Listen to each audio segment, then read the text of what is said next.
Good morning sir, good morning और good evening सब चलता है टू ऑल ऑफ यू। जैसा कि आप लोग को पता है कि अभी हम लोग का चैप्टर 4 चल रहा है। जैसे सुबह कमिटमेंट किए थे कि आज भी कुछ एडिशनल थ्योरी और उसका नॉमरिकल्स प्रोजेक्टाइल मोशन पर आधारित आपको देंगे।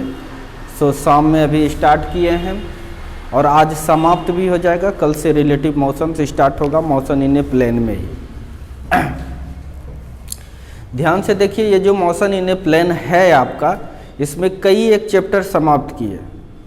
एक तो वेक्टर समाप्त किए, दूसरा आपका मोशन इन ए प्लेन समाप्त किए, उसके बाद प्रोजेक्टाइल मोशन समाप्त किए। अब रिलेटिव मोशन कल से चलेगा। आज प्रोजेक्टाइल मोशन का कुछ पार्ट्स आपको बता देते हैं। ध्यान से देखिए, समझिएगा। एक टॉपिक लिखते हैं। ये सब जो थ्योरी है, ये सब हाई लेवल की थ्योरी है, तब फिर भी आप लोग सीख लीजिए। काहे कि बहुत सारे बच्चे को नीट्स का, जेई का भी प्रिपरेशन करना है। देखिए, relation between same range and its vertical Heights, समान परास एवं इसके ऊर्ध्वाधर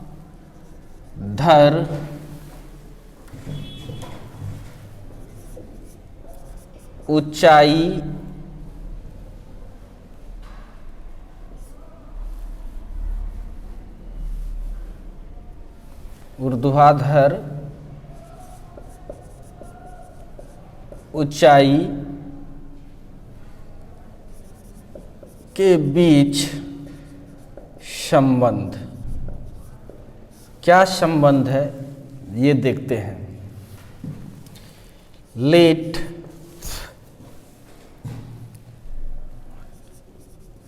सेम रेंज इज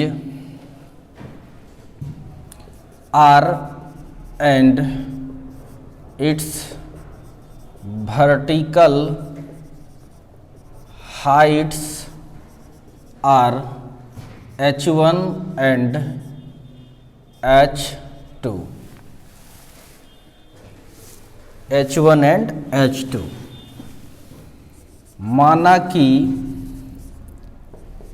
समान परास R है एवं इनके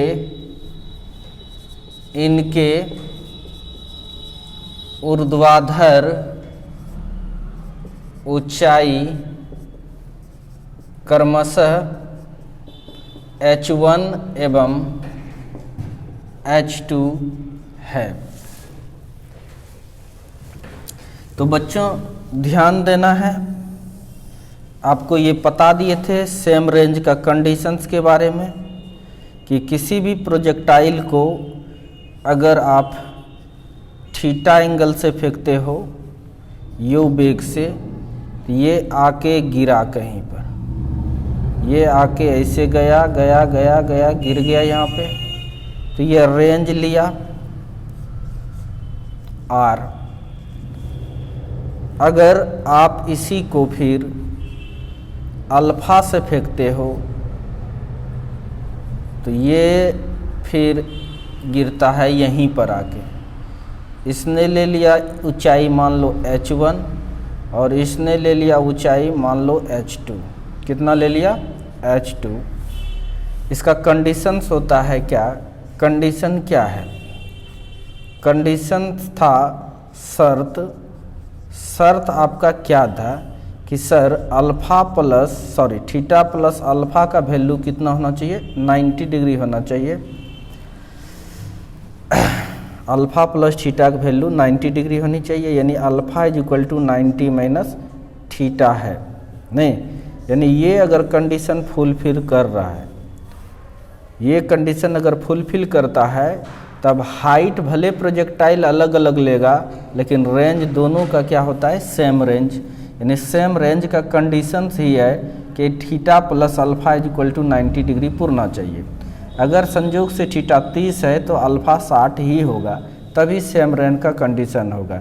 यानी सेम रेंज का जब कंडीशंस होगा तब ये रेंज और हाइट इस तीनों में क्या संबंध होगा ये आपको निकालना है। तो ध्यान देंगे बच्चों, वी नो हम लोग जानते हैं range is equal to, range अगर लिखें तो थीटा के अकॉर्डिंग अगर लिखें तो आप लिख सकते हैं u square sine 2 theta by g, या इसको ऐसा भी लिख सकते हैं u square sine 2 alpha by g, both are same. मान लो इसको इक्वेशन फर्स्ट, दोनों सेम है।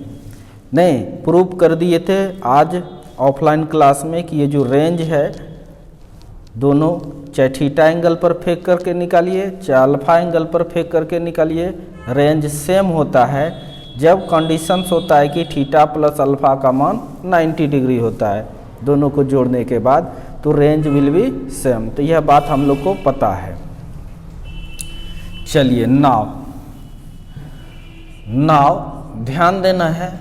अब h निकालें, H1 अगर निकालते हैं तो हम थीटा से फेंक रहे हैं, H1 निकालते हैं तो हम लोग थीटा से फेंक रहे हैं, इसलिए h का फॉर्मूला होता है हाइट का you square sine square theta by 2g। Equation मान लो इसको सेकेंड। H2 बाबू निकालूं तो यू स्क्वायर साइन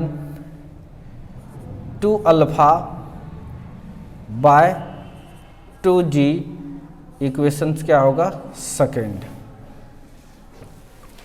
अब ध्यान से देखिए, चाहे तो इसको बदल भी लें, हम लोग बदलते हैं। H2 इज इक्वल टू आप लिख सकते हैं यू स्क्वायर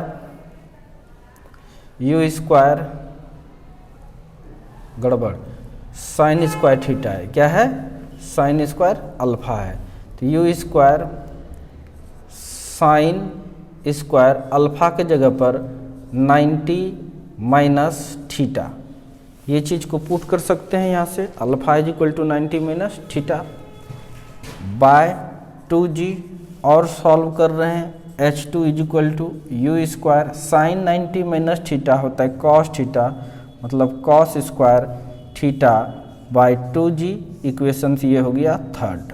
संबंध निकालना है, लिख रहे हैं multiplying the equation second and third. मतलब क्या है बाबू, समीकरण सेकेंड एवं थर्ड को गुना करने पर, तो गुना कर दीजिए तो हो जाएगा इधर H1 into H2 is equal to, यहाँ लिख सकते हैं u square sine square theta by 2g into, गुना कीजिएगा तो u square cos square theta by 2g, कहीं कोई दिक्कत नहीं है।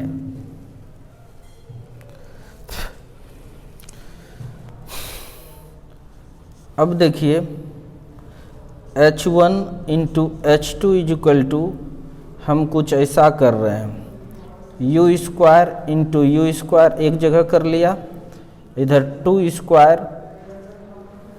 Square sine square theta into cos square theta by 2g, फिर से 2g, यहाँ एडिशनल गुना कर दिए 2 स्क्वायर से, तो ऑब्वियसली है डिवाइड भी करना पड़ेगा, नहीं तो इक्वेशंस गलत हो जाएगा। यहाँ तक किसी कोई प्रॉब्लम नहीं होना चाहिए।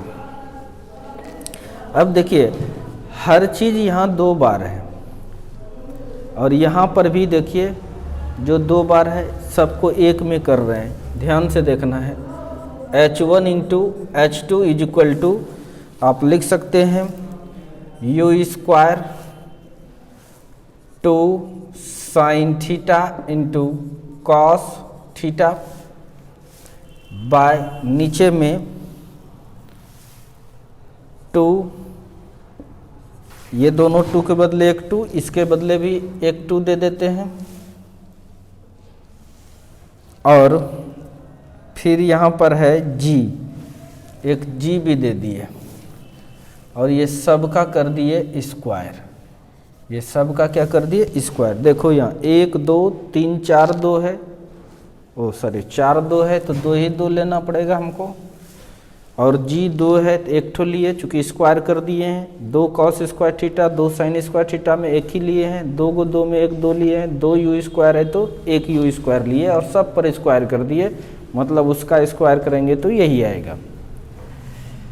आगे चलते हैं, h1 into h2 is equal to U square 2 sin theta into cos theta sin 2 theta by 2 दूना 4 g और इसका स्क्वायर। चलिए अच्छी बात है, इसको लिख सकते हैं h1 into h2 is equal to u. अब चलिए फ्रॉम इक्वेशन फर्स्ट इक्वेशन से देखिए, u square sine square theta, नहीं फर्स्ट यहाँ है इक्वेशन, देखिए u square sine 2 theta by g को हम लोग आर कर रहे हैं, तो u square sine 2 theta by g को आर कर देंगे, इसलिए हम लिख सकते हैं h1 into h2 is equal to, इसके बदले हम लिख सकते हैं r बाय 4 इसका स्क्वायर, इसलिए स्क्वायर इधर हटाएंगे तो इधर रूट हो जाएगा, h1 into h2 is equal to r by 4, तो क्रॉस मल्टीप्लिकेशन करेंगे तो r का रिलेशंस निकल गया root under 4h1 into h2। आराम से इस तीनों में संबंध निकल गया, एक न्यूमेरिकल्स देते हैं इस पर आपको, आप फटाक से इसको नोट कर लीजिए, वीडियो को पॉज करके मिटाता हूँ हम इधर।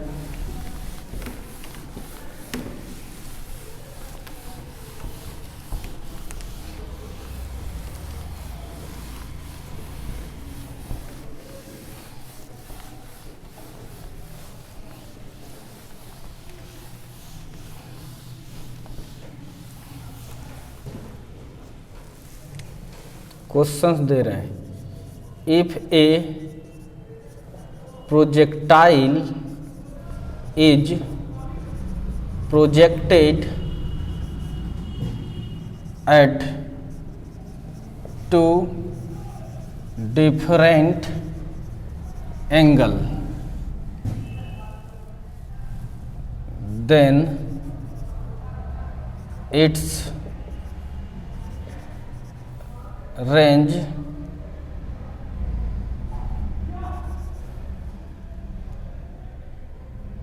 gets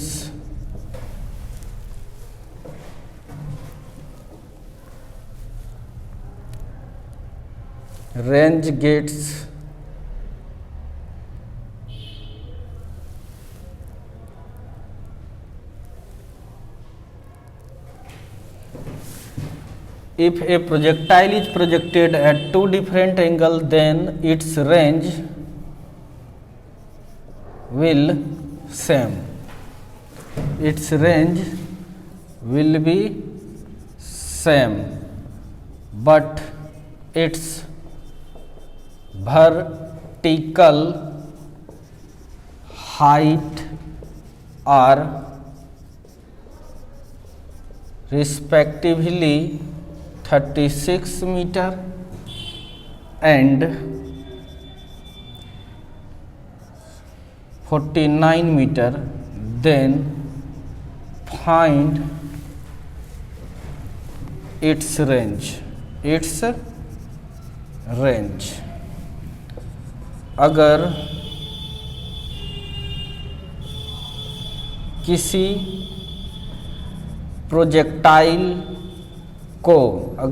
प्रोजेक्टाइल को समान परास के लिए दो अलग अलग कोनों पर फेंका जाता है तो इसकी ऊंचाई क्रमशः 36 मीटर एवं 49 मीटर प्राप्त होती है तो इसका परास क्या होगी। तो क्या होगी परास? बड़ा आसान है। फिगर बना के अगर देखिए तो एक ही प्रोजेक्टाइल है, पहले इसको फेंका गया थीटा पे, ये गिर गया यहाँ पे आके, फिर फेंका गया इसको अल्फा से, फिर यह गिर गया यहाँ पे ही आके, तो H इसका ये हो गया H1 और दूसरा हो गया ये H2। H1 इसका हो गया H2। रेंज विल भी सेम कंडीशन है। तो आपको ये और ये दिया है, रेंज निकालना है तो आप फटाक से लिखिए, चूँकि जानते हैं R = 4 root under H1 into H2, इसलिए रेंज आपका हो जाएगा 4। H1 का वैल्यू 36 इंटू 49, इसलिए R = 4, 36 का आएगा 6, 49 का आएगा 7। On solving you get answer 6 चौके 24 गुने 7, 7 चौक 28 के 8, हाथ में 2, 7 दूना 14, 2 16, यानी रेंज जो होगा उसका 168 मीटर। रेंज कितना हो जाएगा? 168 मीटर। तो ये 3 टर्म है, 2 चीज़ दिया रहेगा, तीसरा पूछेगा, आप आराम से निकाल लीजिएगा, कहीं कोई दिक्कत नहीं है। इसको फटाक से लिखिए,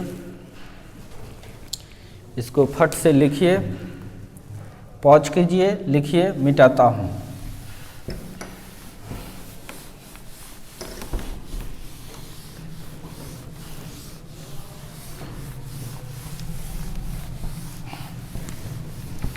चलिए आगे बढ़ते हैं। थोड़ा बहुत गर्मी लग रहा है, इसलिए टोपी उतारे हैं। अब एक नया, ये सब क्या है ना, ये सब न्यूमेरिकल्स ही है एक प्रकार का, थ्योरी भी है न्यूमेरिकल जो कहिए। अब एक और टॉपिक्स पढ़ाते हैं, velocity of projectile at any instant, यानी प्रोजेक्टाइल का प्रक्षेप का किसी क्षण वेग, किसी भी क्षण उसका वेलोसिटी निकालना है। पहले चीज़ों को समझिए, निकल जाएगा आसानी से। ये हॉरिजॉन्टल है, ये एक पार्टिकल लिए ऑब्वियसली है, इसको मैंने फेंका यू वेलोसिटी से, तो ये इस तरह से जाएगा, ये इस तरह से जाएगा, ये इस तरह से गया और गिरता है। ये सब बातें पुरानी हो चुकी है, अब अच्छी बात है। फेंक दिए है थीटा एंगल से, तो बताइए इधर इसका वेलोसिटी जो होगा यू एक्स आपका हो जाएगा यू कॉस थीटा, कहीं कोई दिक्कत नहीं है। और ऊपर जो वेलोसिटी होगा यू वाई आपका यू साइन थीटा, कहीं कोई दिक्कत नहीं है। थोड़ा सा बढ़िया से लिखते हैं, you x = you cos theta, और इसका एक्सेलरेशन तो नीचे ही कम करेगा, a = g, मतलब -g। हाँ, तो ध्यान से देखिए, अभी यहाँ है प्रोजेक्टाइल, कुछ देर के बाद प्रोजेक्टाइल यहाँ आएगा, यहाँ आएगा तो ये यू कॉस थीटा कभी नहीं बदलता है, ये यू कॉस थीटा जितना है अभी उतना ही रहेगा। यू शुरुआती दौर में एक्स डायरेक्शन में वेलोसिटी, फाइनल वेलोसिटी को भी दिखाते हैं, भी एक्स भी क्या रहेगा, यू कॉस थीटा ही रहेगा, इसमें कहीं कोई शक नहीं है। ठीक है, अब देखिए यहाँ पर इतना एंगल है, इस जगह पर तो ये एंगल बनाएगा, इस जगह पे तो ये वाला बनाया एंगल। जब यहाँ प्रोजेक्टाइल आएगा तो ऑब्वियसली है एंगल ये होगा, ये है हॉरिजेंटल। तो यहाँ अभी थीटा है तो ऑब्वियसली यहाँ पर घट गया, घटा जो उसको मान लिया अल्फा।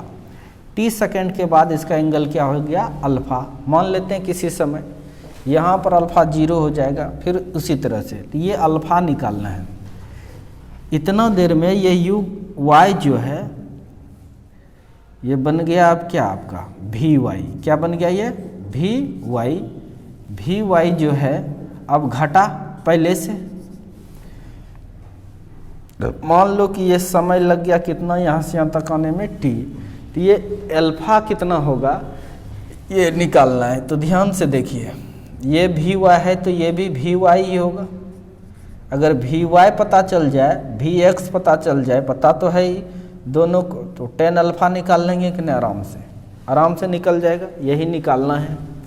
ध्यान से देखिए, लिखते हैं late A projectile is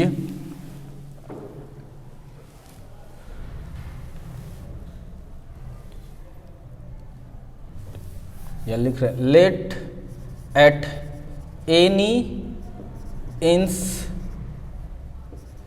instant of time, any instant of time t, projectile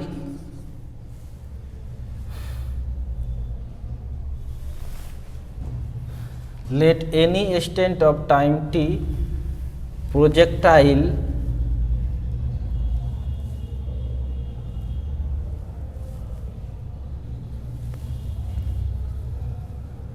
let any instant of time t projection velocity makes an angle alpha with horizontal. We have to calculate this angle। मान लेते हैं, माना कि समय के किसी क्षण, माना कि समय के किसी क्षण प्रक्षेपण वेग सदिश क्षैतिज से अल्फा कोण टी समय बाद बनाती है। हमें यह कोण ज्ञात करना है। अच्छी बात है, कोण ज्ञात करने के लिए आपको भी वाई चाहिए, तो पहले भी वाई निकाल लीजिए। भी वाई बराबर U Y plus A Y T. तो भी वाई आपका निकाल लेते हैं, यू वाई आपका है U sine theta plus A Y minus G into T. तो आप लिख सकते हैं V Y is equal to U sine theta minus ji T. एक चीज तो आपको भी वाई निकल गया, बट भी एक्स अगर निकालिएगा, भी एक्स तो यू जितना था उतना ही रहेगा, कभी नहीं बदलेगा ये, इसलिए ये आपके पास आ गया यू कॉस थीटा। इसलिए एंगल निकालना है तो टेन अल्फा निकाल लीजिए यहाँ से। टेन अल्फा बराबर पी बाय बी, मतलब पी का मान v y by v x. इसलिए tan alpha is equal to v y का मान आप पुट कर दीजिए u sine theta minus G T by, इसका मतलब है यू कॉस थीटा। तो एंगल निकल गया आपका। ऐसे भी लिख सकते हैं, या आप पुराने हो चुके हैं, tan inverse U sine theta minus G T by U cos theta. आप आराम से, ये भी हो गया, यही हुआ एक्चुअल में angle.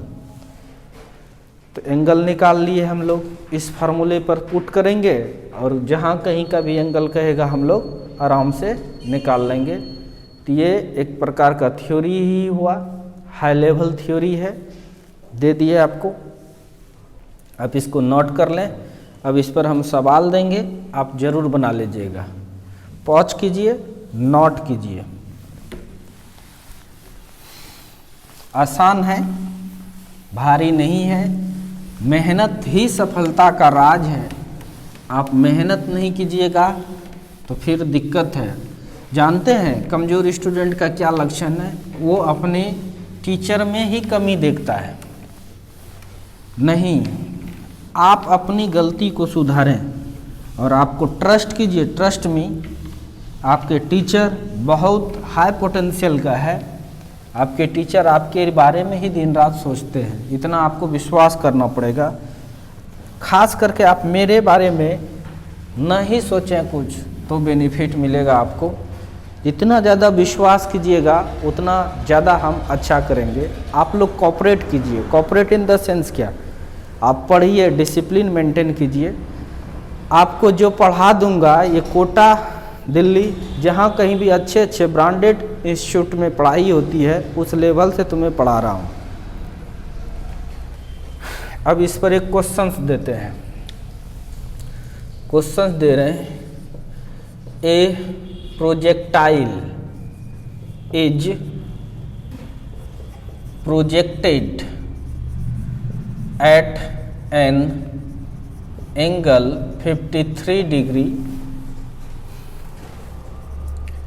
with velocity 50 meter per second, 50 meter per second, then find the angle of velocity. Find the angle of velocity after 1 second. After 1 second. A number में दे रहे हैं find the angle of velocity after 1 second. B number में दे रहे हैं range, B number दे रहे हैं at what time angle will be 37 degree. At what time angle will be 37 degree. ध्यान से देखिए, हिंदी कर देता हूँ। किसी प्रोजेक्टाइल को 53 डिग्री के कोण पर 50 मीटर पर सेकेंड की वेग से फेंका जाता है तो ए नंबर 1 सेकेंड बाद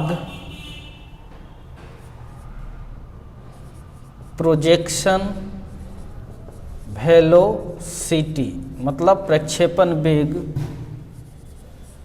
कितना कोण बनाएगा, पहला बात। बी नंबर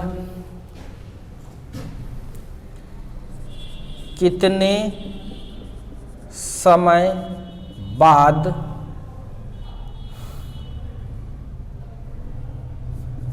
प्रोजेक्शन, कितने समय बाद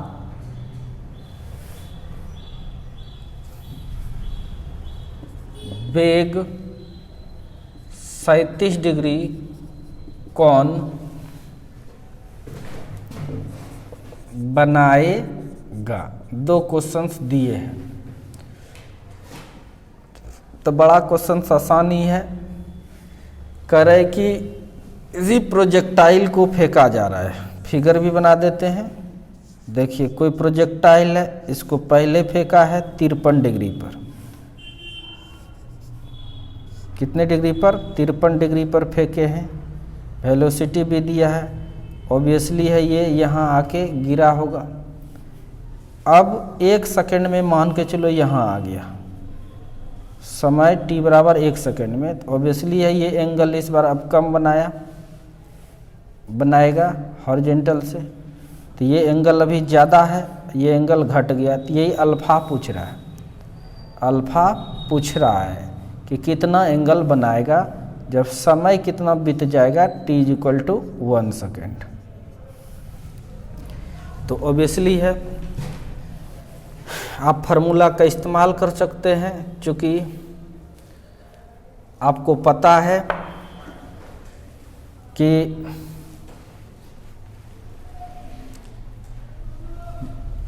बौका हम ठोक दिए, हम मूड बनाएंगे, वैसा तो बंद नहीं कर सकता है, किया है कि नहीं बंद। चलिए अब डिस्टर्ब नहीं करेगा। चलो देखो यहाँ, चलिए देखिए, तो आपको क्या फिर से देखिए, लिंक टूटा होगा थोड़ा सा। पहले एंगल कितना था? 53 डिग्री था। 1 सेकंड के बाद ऑब्वियसली इसका एंगल घटा है, तो ये अल्फ़ा निकालना है।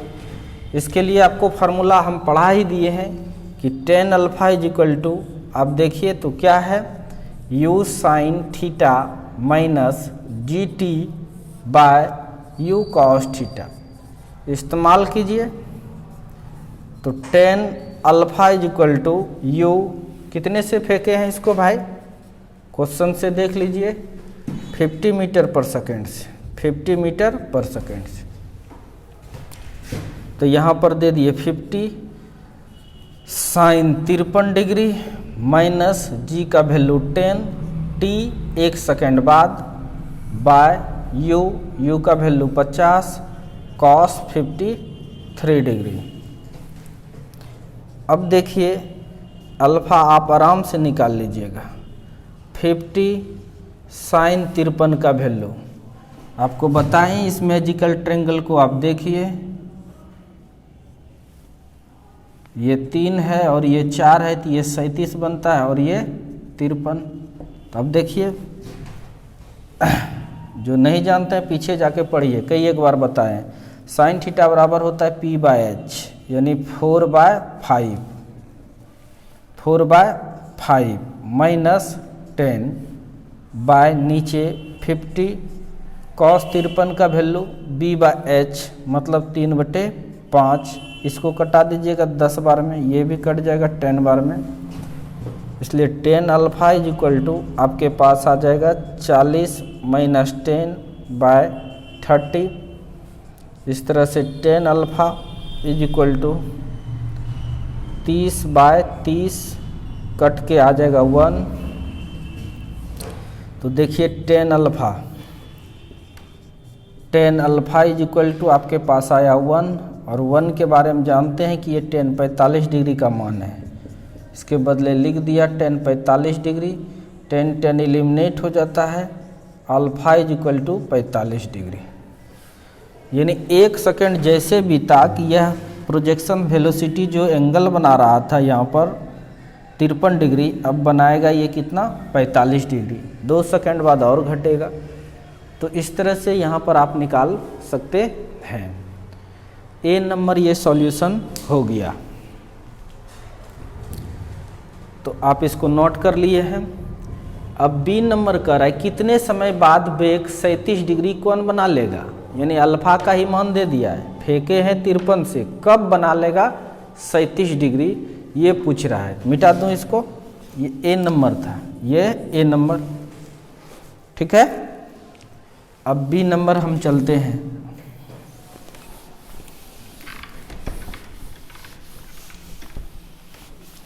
आ जाइए आराम से, आप इस फार्मूले को देखिए बी नंबर के लिए। चूँकि आप जानते हैं tan alpha is equal to U sine theta minus ji T, कहीं कोई प्रॉब्लम नहीं है, बाई यू कॉस थीटा। अच्छी बात है भाई। तो इस बार क्या है, कब बना लेगा 37 डिग्री, यानी अल्फा का ही मान दे दिया है कितना 37 डिग्री।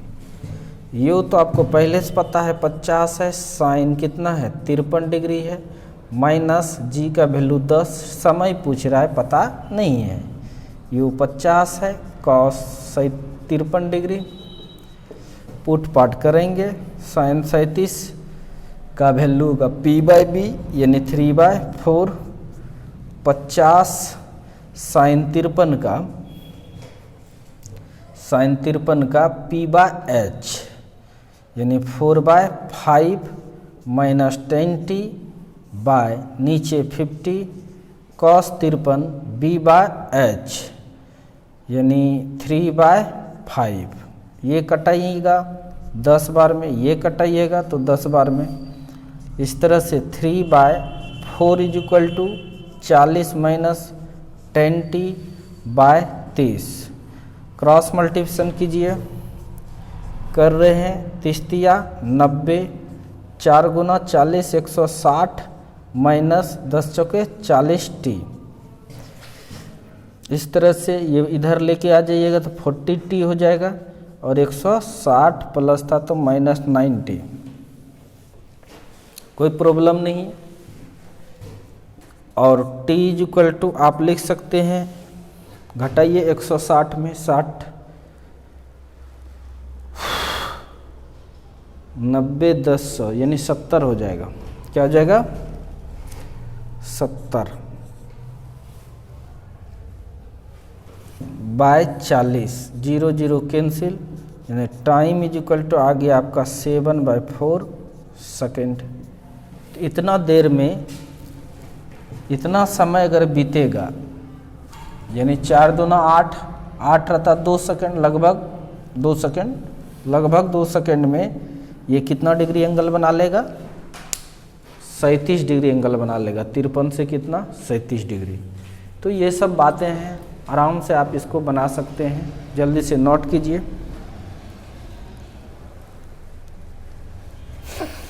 चलिए नोट कर लिया होगा।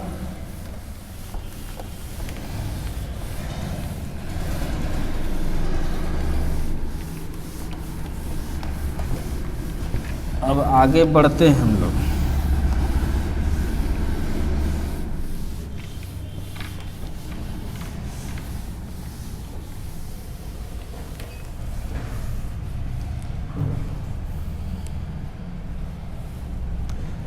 अब देखिए एक topic, range of horizontal projectile, क्षैतिज प्रक्षेप की परास। क्षैतिज प्रक्षेप का परास, यानी ये इस तरह से है। ऐसा सवाल आप लोग पहले से ही बना लिए हैं, इसमें कुछ ज़्यादा सोचना नहीं है। ये ग्राउंड है, h हाइट पर कोई प्रोजेक्टाइल को रखे और उसको फेंक दीजिएगा आप सीधा u वेलोसिटी से। तो ऑब्वियसली है ये सीधा ना जाकर ये ग्रेविटी के अधीन में आता है और ये गिर जाता है। ऐसा सवाल आप बना चुके हैं, कल ही बता चुके हैं। ऐसा सवाल आप बना चुके हैं तो थ्योरी बना पढ़ा देते हैं, बुक में है इसलिए, नहीं तो आपको कॉन्सेप्ट सिखा चुके हैं। जब इसको इस डायरेक्शन में फेंका गया है तो जी इधर लग रहा है, यानी एक्सेलरेशन है इस डायरेक्शन में कितना भाई जी। लेकिन वेलोसिटी अगर यहाँ पूछें वाई डायरेक्शन में तो शुरू में 0 होगा, धीरे धीरे बढ़ेगा। इस तरह से ये प्रोजेक्टाइल गिरते जाएगा। तो इसका यह रेंज क्या होगा, ये रेंज निकालना है।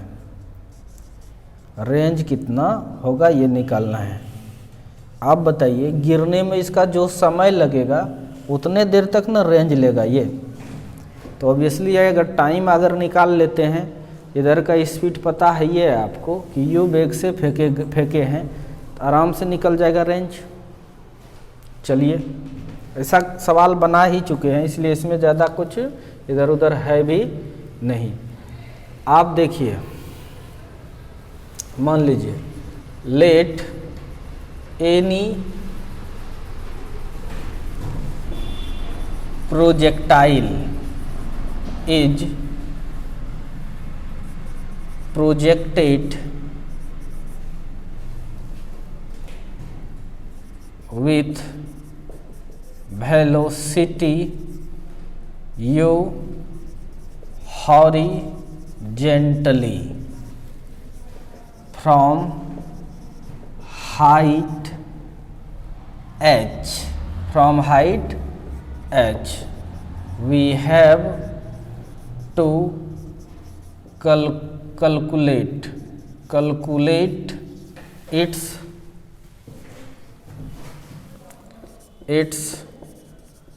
horizontal range r। ठीक है, माना कि किसी प्रक्षेप को u वेग से क्षैतिज दिशा में h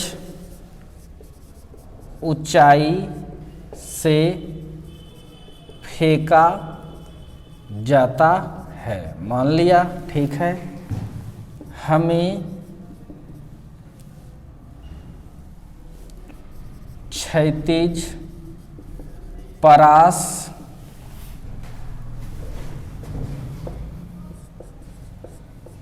ज्ञात करना है। कहीं कोई दिक्कत नहीं है, ये रेंज निकालेंगे। इधर का स्पीड मालूम ही है, अगर टाइम केवल निकल जाए तो हो जाएगा। ध्यान से देखिए, आप यहाँ पर लगा रहे हैं formula SY is equal to UYT plus half AYT square. SY जो है आपका H दिया हुआ है, UY शुरू में 0 है, इंटू टाइम तो ये 0 ही हो जाएगा, हाफ GT स्क्वायर। तो इसका मतलब कोना कोनी गुना कीजिए तो 2H is equal to GT square, इसलिए 2H by G is equal to T square. तो यहाँ से आपका T निकल गया √2H बाय G। ये आप निकाल लिए। अब आपको क्या निकालना है, रेंज। नाउ अब SX निकालना है रेंज। तो जानते हैं UXT plus half AXT square, T तो कॉमन होगा, SX ही आपका रेंज है। UX मतलब U cos थीटा नहीं, क्या है, U है, U दे दिया। टाइम आप √2H बाय G पुट कर दीजिए प्लस हाफ एक्स डायरेक्शन में कोई एक्सेलरेशन नहीं, एक्सेलरेशन ड्यू टू ग्रेविटी जब भी लगता है तो नीचे की ओर ही लगता है। तो ये आपका 0 इंटू टी स्क्वायर, तो यह टर्म 0 ही हो गया, यानी range will be u into √2h by g. बाकी इस फार्मूले पर फटाक से रख के बना सकते हैं, नहीं तो मेन कॉन्सेप्ट से हम सिखा ही दिए हैं, तो इसको भी आप उतार लीजिए, कहीं कोई दिक्कत नहीं है। फार्मूला पर सवाल फटाक से बन जाएगा, लेकिन मेन कॉन्सेप्ट पर सॉल्व करने के लिए आपको सिखा दिए हैं। यानी मोशन इन ए प्लेन के कॉन्सेप्ट से कोई भी सवाल आप बनाइएगा तो कोई फार्मूला याद नहीं करना पड़ेगा। अगर आप रट्टू मल तोता है तो आप फार्मूला रटिए, नहीं तो मोशन इन ए प्लेन के कॉन्सेप्ट पर बना डालिए। डिपेंड करता है आपकी कैपेसिटी पर। तो सर पढ़ाते क्यों? नहीं पढ़ाएंगे तो आपको समझदारी कम ना है। आप किसी का कॉपी देखिएगा तो वो टीचर पढ़ाया हुआ होगा, इसीलिए पढ़ाना पड़ता है। बहुत कुछ मिटा देता हूँ। चलिए ठीक है, बस आज इतना ही रहने ही दीजिए। कल से सुबह में आपका ऑफलाइन क्लास में रिलेटिव वेलोसिटी होगा और बहुत ही जल्द अब ये चैप्टर द एंड होगा और फिर Newton's law of motion start होगा। Thank you. केवल ट्रस्ट कीजिए, केवल और केवल आप ट्रस्ट कीजिए और मेहनत कीजिए, कोऑपरेट कीजिए, अपने डिसिप्लिन को मेंटेन कीजिए, अब्सेंट नहीं कीजिए। वारंटी नहीं, गारंटी देता हूँ, एक अच्छा स्टूडेंट बनकर आप उभरिएगा। आपको साइंस में इंटरेस्ट डेवलप हो जाएगा, आप फिजिक्स को लेकर आगे बढ़ सकते हैं और एक अच्छे मुकाम हासिल कर सकते हैं। ये मेरी वादा है आपसे। लेकिन आप रहिएगा तब तो हम अपने जगह पर अडिग रहेंगे। ठीक है, thank you for watching me.